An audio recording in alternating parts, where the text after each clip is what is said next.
गणेश चतुर्थी के इस विशेषांक में हम पिछले एपिसोड में आपको कई जानकारियां दे चुके हैं। आज मैं आपको यह बताऊंगा कि गणेश जी को विद्या का अधिदेव क्यों कहा जाता है, क्यों हम मानते हैं कि गणेश जी विद्या के देवता हैं, ज्ञान के देवता हैं, साहित्य के देवता हैं। तो आइए समझने की कोशिश करते हैं कि ऐसा क्यों है। उत्तरांचल के बद्रीनाथ धाम के पास लगभग 2 किलोमीटर दूर एक अंतिम गांव कहा जाता है जिसका नाम है माणा। माणा गांव सरस्वती नदी के मुहाने पर है। सरस्वती नदी वहां से निकलती हैं। कहाँ से निकलती हैं, कैसे निकलती हैं तो दिखाई नहीं देता, लेकिन वो निकलती हैं और कुछ दूर पर आकर फिर जमींदोज हो जाती हैं, विलुप्त हो जाती हैं। उसके बाद वो कहाँ प्रकट होती हैं ये नहीं मालूम। उसी नदी के मुहाने के पास एक गुफा है जिसको व्यास जी की गुफा कहते हैं। सन 2012 में मैंने वह गुफा देखी। वहाँ काफ़ी देर रुका। काफ़ी बड़ी गुफा है, 10-12 लोग आराम से बैठ सकते हैं। छोटा सा एक मंदिर बना हुआ है, पुजारी जी हैं वहाँ पर। और कहा जाता है कि महर्षि वेद व्यास जी ने इसी गुफा में बैठकर गणेश जी के साथ मिलकर लिपिबद्ध किया। वो बोलते चले गए और गणेश जी उन श्लोकों को, उस संदर्भ को, उस प्रसंग को, उस कथा को, उस कहानी को लिखते चले गए। बद्री का मतलब होता है बेर। तो एक समय में बहुत सुंदर वहाँ बेर का जंगल था, खेतीबाड़ी की जगह थी। एक बहुत ही मनोरम वहाँ पर स्थान है और वहाँ पर शिव जी ने शायद अपना एक कुटिया बनाई होगी या धाम बनाया होगा, जिसको बाद में मंदिर के रूप में कन्वर्ट कर दिया और आज वहाँ सैकड़ों श्रद्धालु जाते हैं। व्यास जी ने जो कुछ बोलकर गणेश जी के मार्फत लिखवाया, उनके माध्यम से रचनाएं की, उसमें चारों वेद शामिल हैं, उसमें महाभारत शामिल है।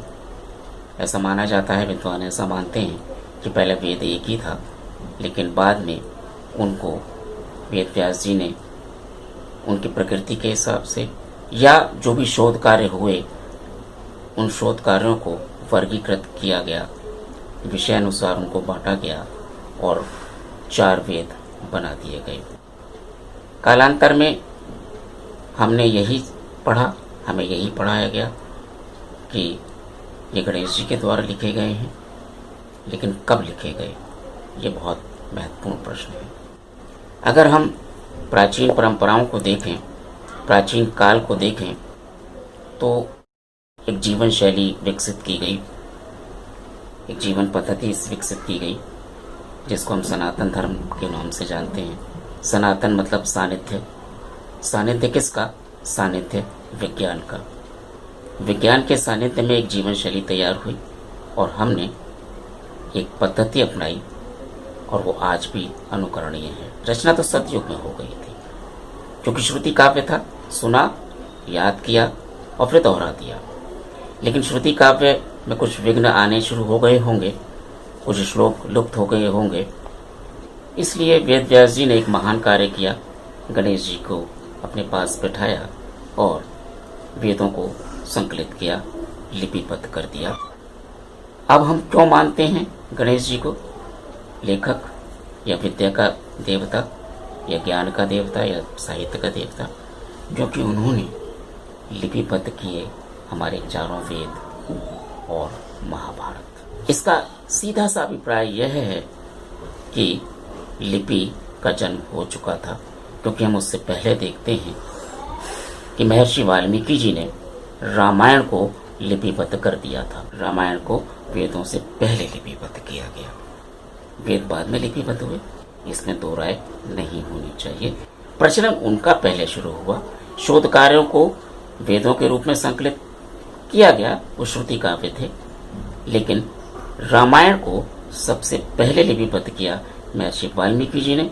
उसके बाद वेदों को लिपिबद्ध किया गया, महाभारत को लिपिबद्ध किया गया।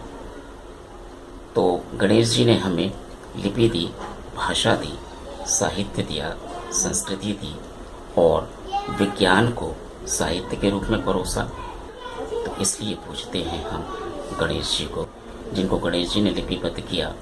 वो उपमा उपमानों के साथ हैं, अलंकारों के साथ हैं। और उसके बाद एक बहुत लंबा युग शुरू हुआ जिसमें अनेक धर्मशास्त्र लिखे गए।